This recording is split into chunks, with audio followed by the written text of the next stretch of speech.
بسم الله الرحمن الرحيم. الحمد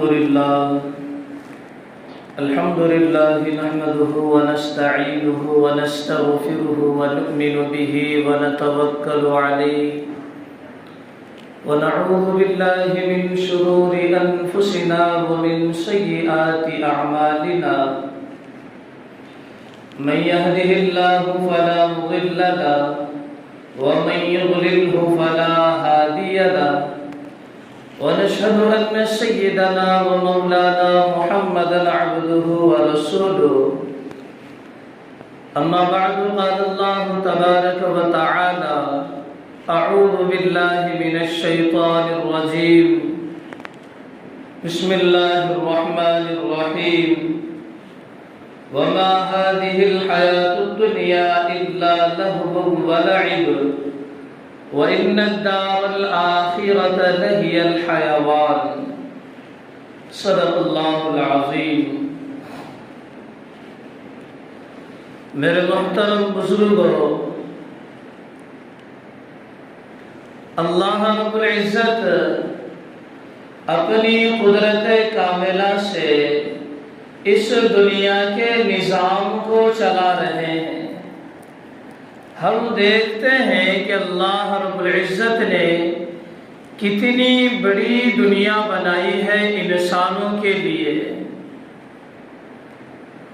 ہم انسانوں کو ایک یا دو گھر کے نظام کو سنبھالنے میں پریشانی ہوتی ہے. مثلا ہمارا ایک گھر ہے جس کے اندر 4 افراد رہتے ہیں.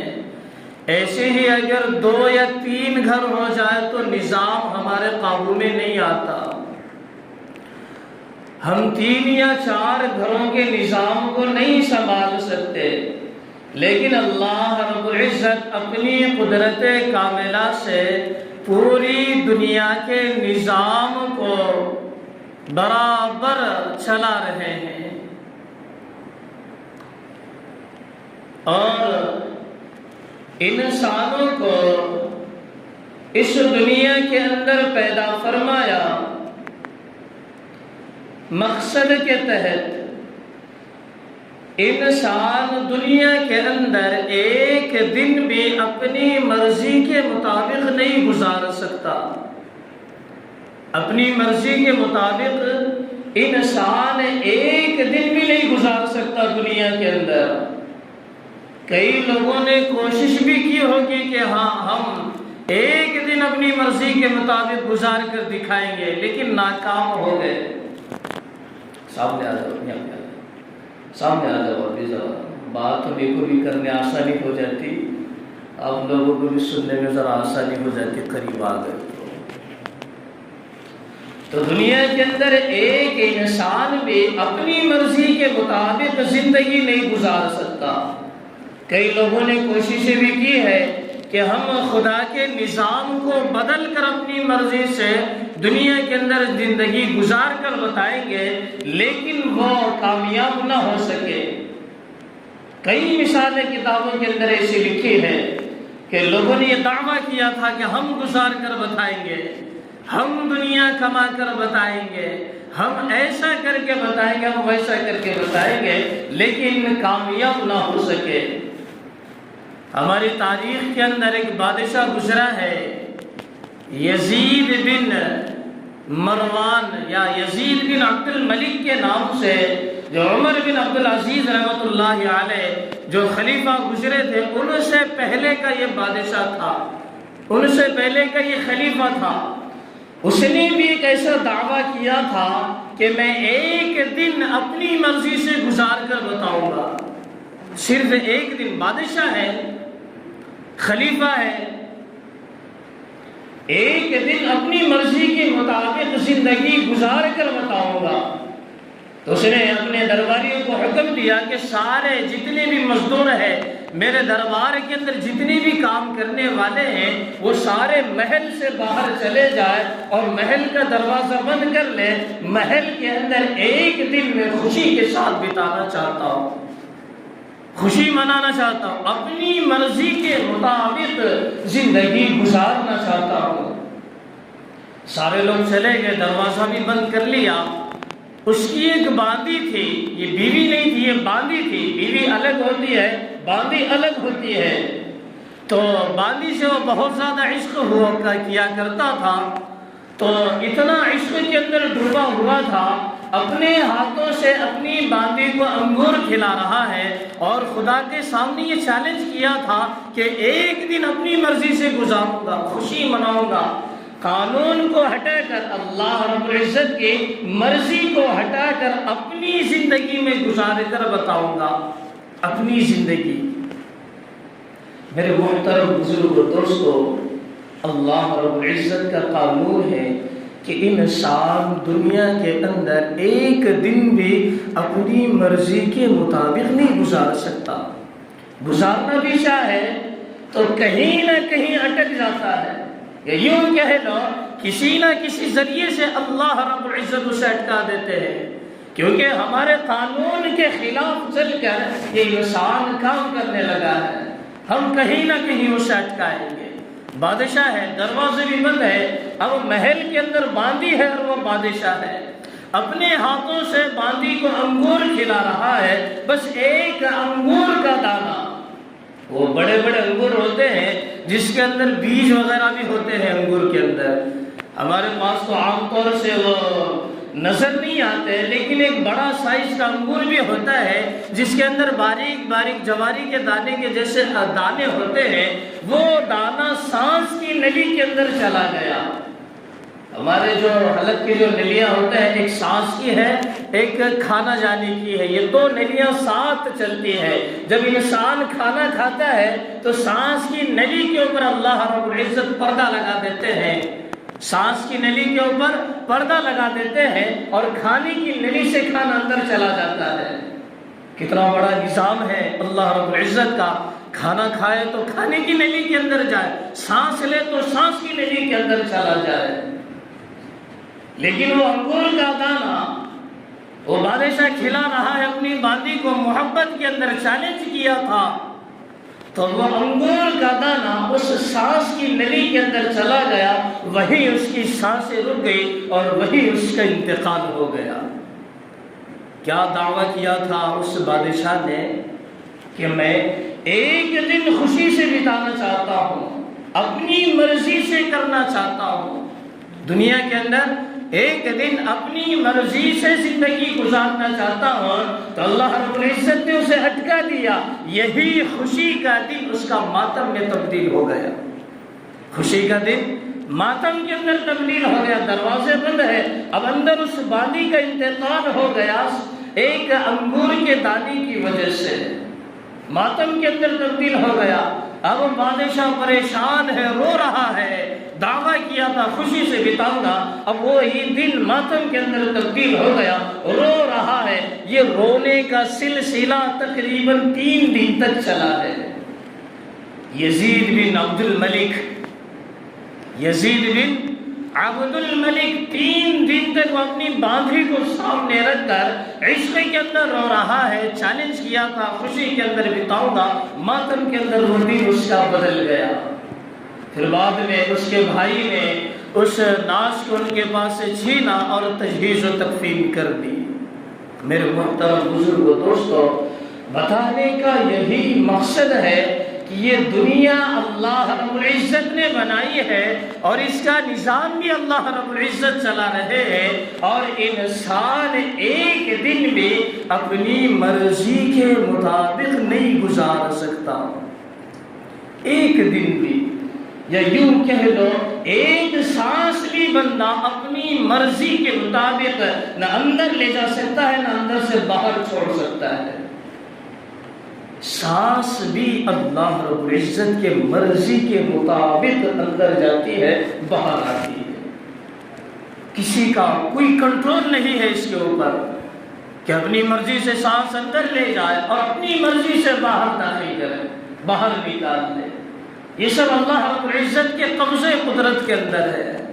میرے محترم بزرگ دوستو، یہ دار الامتحان ہے، امتحان کی جگہ ہے۔ جیسے بچہ امتحان حال میں پہنچتا ہے تو نفسی کا عالم ہوتا ہے، جب پرچہ دیکھتا ہے تو کہتا ہے کہ کچھ سوالات تو ہم نے پڑھے تھے لیکن کچھ نہیں پڑھے تھے۔ تو ایسے ہی کچھ حالات ہم نے دیکھے، کچھ نہیں دیکھے ہیں، کچھ حالات کا سامنا ہم نے کیا ہے لیکن کچھ پریشانیوں کا سامنا ہم نے نہیں کیا۔ تو اللہ رب العزت کہتے ہیں وَمَا هَٰذِهِ الْحَيَاةُ الدُّنْيَا إِلَّا لَهْوٌ وَلَعِبٌ، یہ کھیل و کود کی جگہ نہیں ہے، یہ بیکاری کی جگہ نہیں ہے، یہ یوں ہی زندگی گزارنے کی جگہ نہیں ہے۔ ہمارے معاشرے کے 80% لوگ بغیر کسی مقصد کی زندگی گزارتے ہیں۔ ہمارے معاشرے کے 80% لوگ بغیر کسی مقصد کی زندگی گزارتے ہیں۔ مقصد ہوتا ہے کاروبار میں، مقصد ہوتا ہے ہمارا پیسے کمانے میں ہم تدبیریں کرتے ہیں، مال جمع کرنے میں ہم لوگ تدبیر کرتے ہیں۔ آج اتنی کمائی ہوئی ہے، پھر سوچتے ہیں کل کو کتنی ہوگی یا کل ہم کیسے کمائیں گے۔ آج 400 روپے ہم کمائے تو ہم کیا سوچتے ہیں کل ہم اس کا بڑا ہم کیسا کریں گے، زیادہ کیسا کریں گے۔ یہ اس کے متعلق تدبیریں ہوتی ہماری، مقصد ہمارا فیوچر ہم ایسا سوچتے ہیں آگے کیسا کریں گے بلکہ، لیکن دین کے مطابق، اسلامی شریعت کے مطابق یا اپنی زندگی کو بدلنے کے مطابق ہماری کوئی تدبیر نہیں ہوتی۔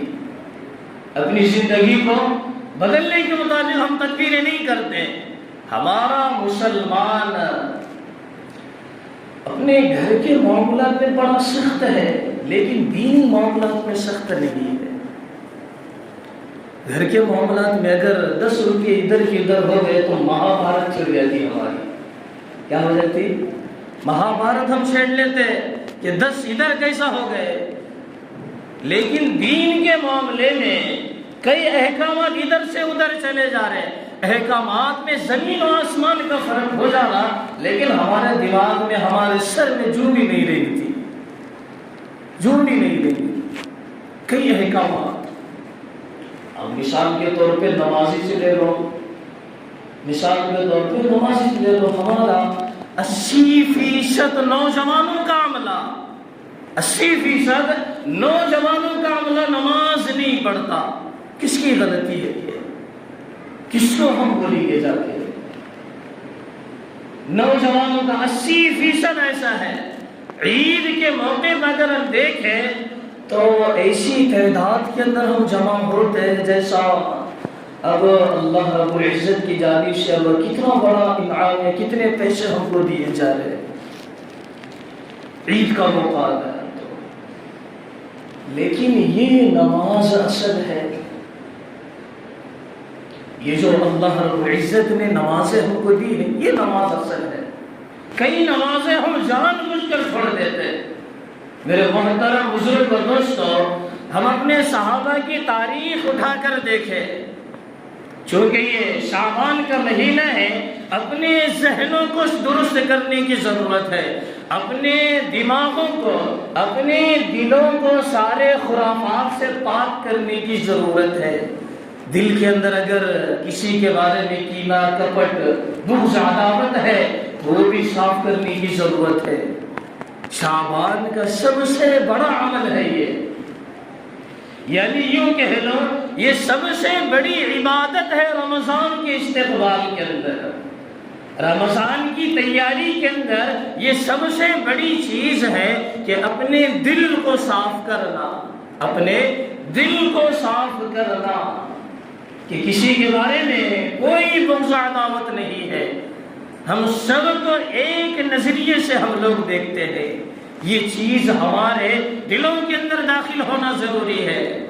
ہمارے صحابہ کرام رضوان اللہ تعالی علیہم اجمعین کے اندر ایک صحابی ہے حضرت عبداللہ بن عمرو بن عاص رضی اللہ عنہ۔ اللہ کے رسول صلی اللہ علیہ وسلم مسجد کے اندر بیٹھے ہوئے ہیں، مسجد کے اندر کہاں بیٹھے ہوئے جی؟ مسجد کے اندر بیٹھے ہوئے ہیں اللہ کے رسول صلی اللہ علیہ وسلم۔ آپ جیسا بیٹھے، صحابہ بھی ایسے ہی اللہ کے رسول صلی اللہ علیہ وسلم کی باتیں سن رہے ہیں، اللہ کے رسول جو فرما رہے ہیں وہ سن رہے ہیں پورے صحابہ۔ تو ایک دم اللہ کے رسول صلی اللہ علیہ وسلم کیا بولے کہ سامنے سے ایک شخص آ رہا ہے وہ جنتی ہے، سامنے سے ایک شخص آ رہا ہے وہ جنتی ہے۔ میں بتانا چاہتا ہوں کہ دل کے اندر اگر کینہ کپٹ رکھے تو کیا ہوتا، اگر نہیں رکھے تو کس درجے تک ہم پہنچ جاتے ہیں۔ دل کو اگر صاف رکھے تو کس درجے تک اللہ رب العزت ہمیں پہنچا سکتے، کیونکہ یہ ہر ایک کے بس کی بات نہیں ہے۔ ہم نے حاجی، نمازی یا بڑے بڑے اعمال کرنے والے دیکھے ہوں گے، لیکن یہ عمل کرنے والا انسان ہم نے نہیں دیکھا۔ تو اللہ کے رسول صلی اللہ علیہ وسلم بیٹھے ہوئے کہنے لگے کہ ایک صحابی آ رہے ہیں اور وہ جنتی ہے۔ تو سارے صحابہ پلٹ کر دیکھنے لگے کہ ایک انصاری صحابی اندر داخل ہوئی ہے، داڑھی کے اندر وضو کا پانی ہے، ٹپک رہا ہے، ہاتھ کے اندر جوتے رکھے ہوئے ہیں اور اندر تشریف لا رہے۔ اللہ کے رسول صلی اللہ علیہ وسلم کہہ رہے ہیں کہ وہ فلاں صحابی جنتی ہے۔ ایک دن گزر گیا، دوسرے دن پھر وہ لے کے فلاں صحابی جو اندر آ رہا ہے وہ جنتی ہے۔ پھر صحابہ دیکھے کہ ارے وہی شخص ہے، داڑھی کے اندر پانی ہے، وضو کا، ہاتھ میں جوتے ہیں، وہی صحابی ہے۔ تیسرے دن پھر بولے کہ وہی ایک صحابی آ رہا ہے جنتی۔ 3 دن ایسا گزرے تو وہ جو مجمع جو سن رہا تھا اللہ کے رسول صلی اللہ علیہ وسلم کی بات ہے، اس میں ایک صحابی ہے عبداللہ بن عمرو بن عاص رضی اللہ تعالی عنہ۔ یہ صحابہ میں سے وہ صحابی ہے جو سب سے زیادہ عبادت گزار ہے، پہلے میں بھی اور بعد والوں میں بھی سب سے زیادہ عبادت گزار۔ کیسے عبادت گزار کہ دن کو روزہ رکھتے تھے، دن کو کیا کرتے تھے، اور کیا کرتے تھے، دن کو روزہ رکھتے تھے اور رات کو تمام رات نفل نماز پڑھتے تھے۔ دن بھر روزہ رکھنا اور رات بھر نفل نماز پڑھنا یہ ان کا روزانہ کا معمول تھا۔ کیسی عبادت تھی۔ اب شادی ہے بولے تو ہم لوگ بہت خوش ہوتے ہیں، تو کیسا اندر سے ہماری امیدیں باہر نکل کر آتی۔ کسی کی شادی طے ہو گئی بولے تو کیا خوشی کے اندر رہتا ہوں، کیا خوشی کے اندر شادی ہوئی سو دن تو پوچھنے کا دن بادشاہ بن کے زندگی گزارتا۔ حقیقت ہے بھی بادشاہ ہے، ایک دن کا بادشاہ اس اللہ نے بنایا ہے، بادشاہ کی طرح زندگی گزارتا ہے۔ یہ عبداللہ بن عمرو بن عاص رضی اللہ تعالی عنہ ہے، شادی ہوئی، شادی کے دن اب کمرے کے اندر تشریف لے جا رہے، اندر داخل ہوئی ہے، مصلی بچھائے اب نماز پڑھنا شروع کر دی، مصلی بچھائے نماز پڑھنا شروع کر دی۔ اب جو دلہن تھی، اب ہمارے ویسے آج کے زمانے کی ویسی دلہن کا تو چھوڑو، نماز پڑھنا شروع کر دیا تو صبح میں پھر سیدھا قاضی آ جاتا گھر پہ۔ کیا بولے، رات بھر اگر ہم لوگ نماز پڑھ لیے شادی کے دن تو قاضی دوسرے دن آ جاتا، سمجھے کہ نہیں؟ تو عبداللہ بن عمرو بن عاص رضی اللہ تعالی عنہ ہے جو رات بھر نفل نماز پڑھے، لیکن بیویاں بھی کیا تھی وہ کہ اپنے شوہر کو نفل نماز پڑھتی ہوئے دیکھ کر پیچھے اپنا بھی مصلی بچھا لیا اور وہ بھی رات بھر نفل نماز پڑھنے لگی۔ صبح ہوئی، صبح ہونے کے بعد اپنے سسر عمرو بن عاص، یہ عبداللہ ہے بیٹے اور باپ ہے عمرو، دادا ہے عاص، عبداللہ بن عمرو بن عاص سسرے کے پاس گئے۔ عمرو بن عاص رضی اللہ تعالیٰ عنہ کے پاس، بیٹا رات کیسا گزری؟ اچھی گزری، آپ کے بیٹے تو ماشاءاللہ رات بھر نفل نماز پڑھتے رہے اور ساتھ میں میلی پڑھتے رہی۔ تو اب ایک شکایت ہو گئی اب سسر کے سامنے، تو عمرو بن عاص اپنے بیٹے کو کچھ بھی نہیں بولے، اللہ کے رسول صلی اللہ علیہ وسلم کی خدمت میں گئے، کیا بولے کہ اللہ کے نبی بیٹے کی شادی ہوئی، بیچارہ رات بھر نفل نماز پڑھتے رہا، کیا سمجھانا اس کو بابا، رات بھر نفل نماز انہیں پڑھتے رہا، کیسا کرنا؟ تو اللہ کے رسول صلی اللہ علیہ وسلم کیا بولے، ماشاءاللہ بہت اچھی بات ہے، ایسا بولے، ہمت افزائی ہو گئی۔ اب بلا کے لاؤ عبداللہ بن عمرو بن عاص کو، عبداللہ کو بلا کے لاؤ، عبداللہ کیا بات ہے یار، ساری رات نفل نماز پڑھتے رہے؟ تو حضرت عبداللہ ہم کہنے لگے کہ اللہ کے رسول صلی اللہ علیہ وسلم میرا معمول ہے دن کو روزہ رکھتا ہوں، رات کو نفل نماز پڑھتا ہوں۔ تو اللہ کے رسول صلی اللہ علیہ وسلم بولے کہ نہیں اب ایسا نہیں کرنا، ایک دن میں آپ قرآن مجید ختم کرتے ہیں، دن میں روزہ رکھتے ہیں، رات بھر نفل نماز پڑھتے، 3 اعمال ہو گئے۔ اب ایسا نہیں کرنا، اب کیا کرنا، مہینے میں 3 دن روزے رکھنا، باقی دن افطار کر لینا، یعنی روزے نہیں رکھنا، تھوڑی بہت نفل نماز پڑھ لینا، اور 3 دن کے اوپر قرآن مجید ختم کرنا، ایک دن میں نہیں کرنا۔ تو حضرت عبداللہ بن عمرو بن عاص رضی اللہ تعالیٰ عنہ کیا بولے کہ نہیں، میرے اندر طاقت بہت زیادہ ہے، میرے کو نہیں جمتا بابا۔ کیا بولے؟ میرے اندر طاقت بہت زیادہ ہے۔ تو اللہ کے رسول کیا بولے، چلو ٹھیک ہے، تمہارے اندر طاقت بہت زیادہ ہے نا، اب ایسا کرو 15 دن کے روزہ رکھو، 15 دن کے چھوڑ دو، 15 دن کے روزے رکھو، 15 دن کے چھوڑ دو۔ پھر حضرت عبداللہ بن عمرو بن عاص کیا بولے، نہیں میرے اندر طاقت بہت زیادہ ہے، ایسا میرے کو نہیں جانتا، میں روزے کی حالت میں رہتا ہوں۔ تو اللہ کے رسول کیا بولے، نہیں اب تم صوم داؤدی رکھو۔ بولے کیا؟ بولے صوم داؤدی۔ بولے تو کیا؟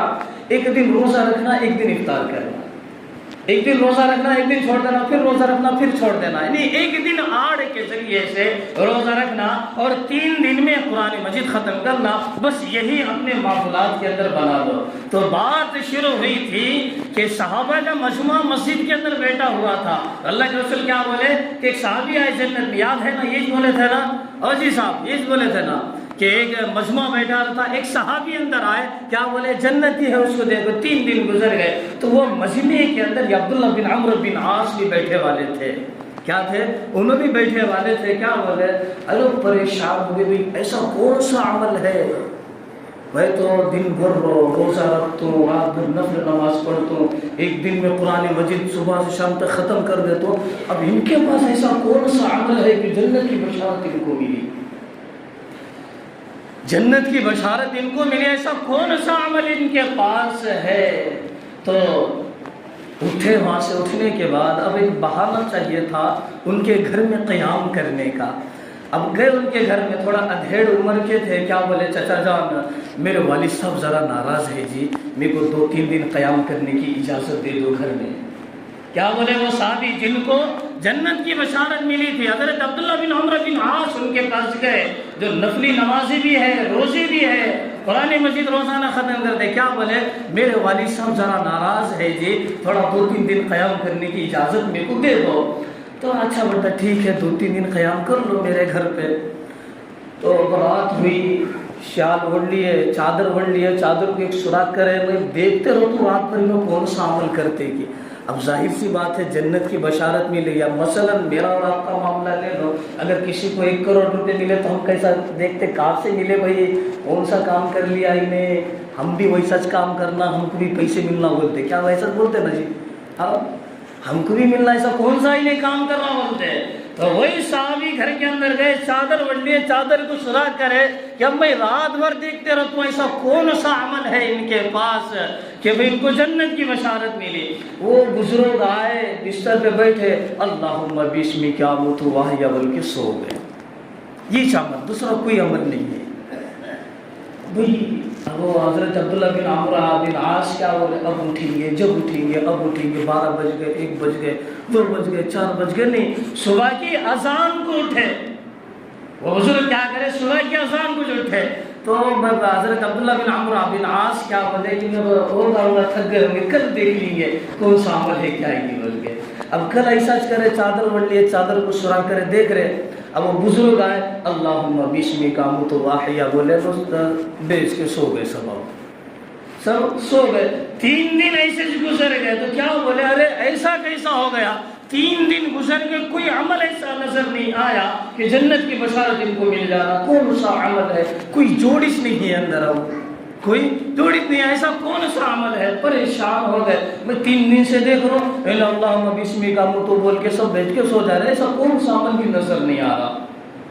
تو بزرگ کے پاس گئے کہ بزرگ ایسی بات ہے، میرے والد صاحب ناراض نہیں تھے، آپ کو 3 دن تک جنت کی بشارت ملی تھی، میں دیکھنا چاہتا تھا کون سا ایسا عمل ہے، لیکن کون سا ایسا عمل نظر نہیں آیا۔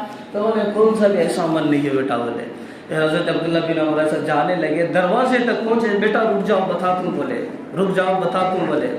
نزدیک بلا، کیا بولے، یہ جو دل ہے کہ نہیں میرا، یہ میں بتا رہا ہوں، یہ جو دل ہے کہ نہیں میرا، یہ دل کے اندر کسی کے بھی بارے میں کوئی کینہ، کپٹ، بغض، عداوت نہیں ہے میرے دل کے اندر۔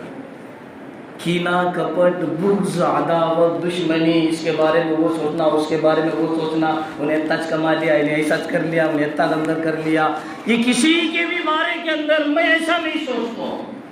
سب کو ایک نظریے سے میں دیکھتا ہوں، یہ میرا عمل ہے اور یہی عمل کی بنا پر مجھے جنت کی بشارت ملی۔ تو عبداللہ بن عمرو بن عاص وہاں پہ خوشی سے مچلنے لگے، کودنے لگے، ہاں یہی عمل ہے، اسی عمل کی وجہ سے اللہ کے رسول نے تمہیں جنت کی بشارت سنا دی۔ تو عبداللہ بن عمرو بن عاص کو ہم سنے، روزہ رکھتے تھے دن بھر، ایک قرآن ختم کرتے تھے، رات بھر نفل نماز پڑھتے تھے، تو انہوں نے کیا بولے کہ یہ سب کے بس کی بات نہیں ہے، یہ میرے بھی بس کی بات نہیں ہے کہ اپنے دل کو میں صاف رکھ سکوں، یہ میرے دل کی بس کی بات نہیں ہے۔ تو رمضان سے پہلے اپنے دل کو بھی صاف کرنا ضروری ہے، اپنے دل کو بھی صاف کرنا ضروری ہے۔ ایک ہے حقوق العباد، بندوں کے حقوق، ایک ہے حقوق اللہ، اللہ کے حقوق۔ اللہ کے حقوق سے اگر کوئی چوک ہو جائے تو اللہ ہی سے معافی مانگی جائے گی۔ اگر بندوں کے حقوق ہم نے کھا لیے ہیں تو اللہ سے معافی نہیں مانگنا، اللہ سے تو بعد میں مانگنا ہے، پہلے اس بندے سے مانگنا پڑتا۔ پہلے کیا کرنا پڑتا؟ بندے سے، ارے بھائی میں کسی کو گالی والی دے دیا، کسی کو مارا، وہ غلطی میں نہیں تھا میرے، مگر دل کی بھڑاس تھی، مارنا معلوم ہو رہا تھا میں مار دیا، یا اس کا مال کھانا معلوم ہو رہا تھا کھا لیا۔ تو اب پہلے وہ بندے کو جا کے معافی مانگنا، پھر اللہ کو مانگنا۔ ڈائریکٹ اللہ کو معافی مانگے تو نہیں جانتا، پہلے بندے کو، کیونکہ بندوں کے حقوق میں سے ہے، تو پہلے بندے کو، بندہ نہیں معلوم ڈھونڈنا پڑے گا، اس کو بندہ نہیں معلوم کہیں چلا گیا، ڈھونڈنا پڑے گا، معافی مانگنا پڑے گا، پھر جا کے وہ حقوق العباد معاف ہوتا۔ اگر معاف نہیں کرائے تو آخرت میں انہیں برابر گلا پکڑتا، انہیں اپنا دامن پکڑ، پورے نیکیاں مانگ لیتا، جب کیا کرتے ہیں۔ تو میرے محترم بزرگ دوستو، یہ رمضان اب 2-3 دن کے بعد ہمارا شروع ہونے والا ہے، رحمتوں کا، برکتوں کا، بارش ہوتی اس کے اندر، شیاطین قید ہو جاتے۔ اب ایسا سمجھو یہ ہمارے نیکیوں کا سیزن یہاں سے شروع ہوتا، جیسے کاروبار والوں کا ایک سیزن شروع ہوتا نا، کاروبار اب تیزی سے بڑھ رہے، ویسا ہی اب یہاں سے نیکیوں کا سیزن چلتا۔ تو سبھی حضرات اپنے دلوں سے یہ ساری باتوں کو نکال دے، ساری برائیوں کو یہیں سے ختم کر دے، کوئی برائی ہو بھی تو اللہ رب العزت کے سامنے توبہ کر لے، سارے معاف ہو جائیں گے۔ اب یہاں سے نئی